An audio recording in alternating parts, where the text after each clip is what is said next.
स्टुडिय'आव आं सन्दना इस्लारि आथिं दोंसे गैयै मेलेम गोनां फरायसा सन्जय बर'नि जाफुंसारनायखौ लानानै बर' रायजो राजाफोरा गोजोननाय मोन्दों। चिरां जिल्ला बिजनीनि सिङाव थानाय लारुगामि गामिनि थागिबि बिफा बिरेन बर' आरो बिमा फेनलौ बर'नि आंगो फिसाज्ला सन्जय बर'आ गावनि आथिं थोंसे गैयाब्लाबो फरायनाय लिरनायाव आखा-फाखा।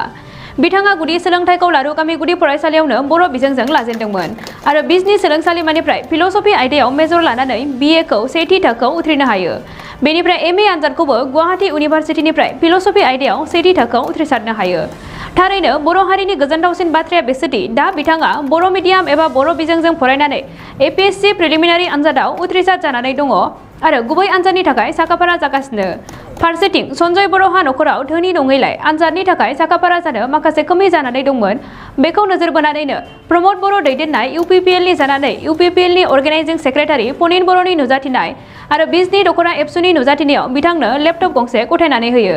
गिबियावनो बिटिआरनि चिफ प्रमद बर' सारनिसिम आं गोसो गोरबोनि साबायखरखौ बावहरबाय। दा आं जितु प्रिलिमिनारिखौ पास जानानै मेइन्सनि थाखाय प्रिपारेसन खालामबाय थानाय समाव माने माखासे खमि दंमोन जेरै लेपटप गैयामोन। दा बे गैयैखौ मिथिनानै प्रमद बर' सारा हरनायलाय दिनै सार पनिन बर' आरो रासबिलाल दैमारि बिथांमोना आंनो गथायफैनायाव गोजोननाय मोन्दों। जाहाथे माने बेखौ आं जोंहाबो न'खरनिफ्राय माने होनो हायाखैमोन नालाय दा बेबायदि लानो हायैखाय प्रिपारेसन खालामनायाव एसे आख' फाख' जाबाय थानायाव माने दा आं सान्दों बहुद हेफाजाब होगोन, गोबां मदद होगोन। बेखौनो बुंनानै साबायखर बावबाय। दा आं फैबाय थानाय समाव जाहाथे आं मोजाङै मोजां प्रिपेयार खालामनानै मोजां उथ्रिसार जानो हायो बेखौनो आसा खालामनाय थाबाय।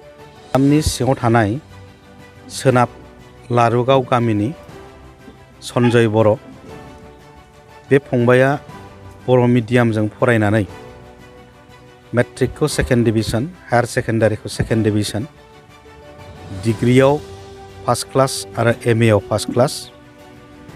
बे आनजादखौ उथ्रिखांनायनि उनाव आसामनि बयनिख्रुइबो देरसिन कम्पिटिटिभ आनजाद APSC आसाम पाब्लिक सार्भिस कमिसननि आनजाद होनानै प्रिलिमिनारि पास जाबाय।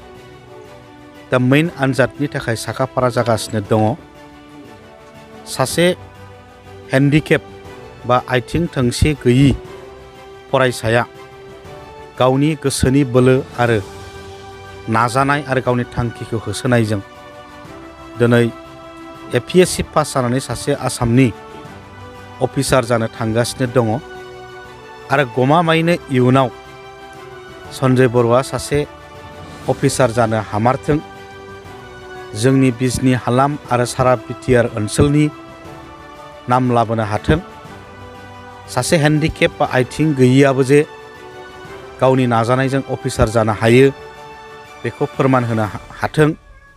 बे थांखिखौ सिगाङाव दोननानै आथिखालनि बिटिआरनि चिफ मानाव गेदेर प्रमद बर' बिथाङा सन्जय बर'निसिम गंसे लेपटप दान हरदों।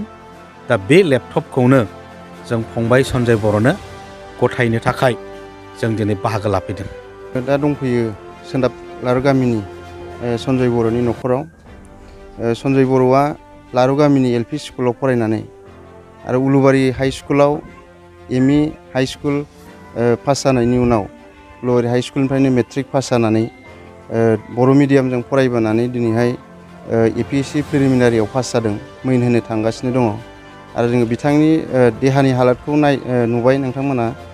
बिथाङा आथिं थोंसे गैया, जोनोम गथ' नङाबाबो उनाव न'खरनि खामानि मावनायावनो बियो दुखु मोननानै इनफेकसन जानायनि गेजेरजों आथिं ससेखौ दानस'नानै गारनो गोनां जादों।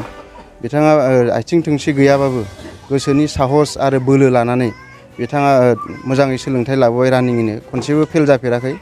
हाइ स्कुलनिफ्राय सेकेन्ड डिभिजन पास जानानै 50+% लानानै सेकेन्ड डिभिजन पास जादों।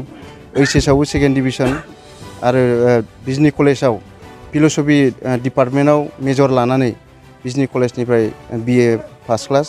बिनि उनाव गुवाहाटी इउनिभारसिटियाव फिल'सफीयावनो MA खालामहैनो हादों आरो बेयावबो बिथाङा फार्स्ट क्लास मोननो हादों। बेनिफ्राय MA मोनखांनायनि उनाव बिथाङा न'आव फैयालासिनो गुवाहाटीयावनो लोगोनि मददजों लोगोनि रुमावनो थानानै APSC प्रिपारेसन खालामदोंमोन। दा बिथाङा देग्लाय 2021 मायथाइनि नभेम्बर दानाव APSC नि प्रिलिमिनारि आनजादखौ उथ्रिसारनो हाबाय। दा मेइन होनो थांगासिनो दं, फैगौ मार्च एप्रिलहालागै जागोन मेइना।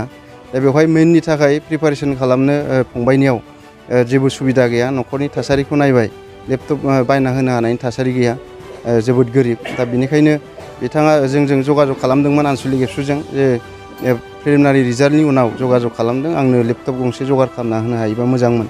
खावलायनाय बायदिनो जोङो दख'रा एबसुनिफ्राय सिबनिसिम जोङो खावलायहरदों बिथांनो गंसे लेपटप जगार खालामनानै होनो थाखाय। दा बेबायदिनो एसे लेटब्लाबो जोङो दिनैहाय बिथांनो लेपटपखौ गथायफैबाय।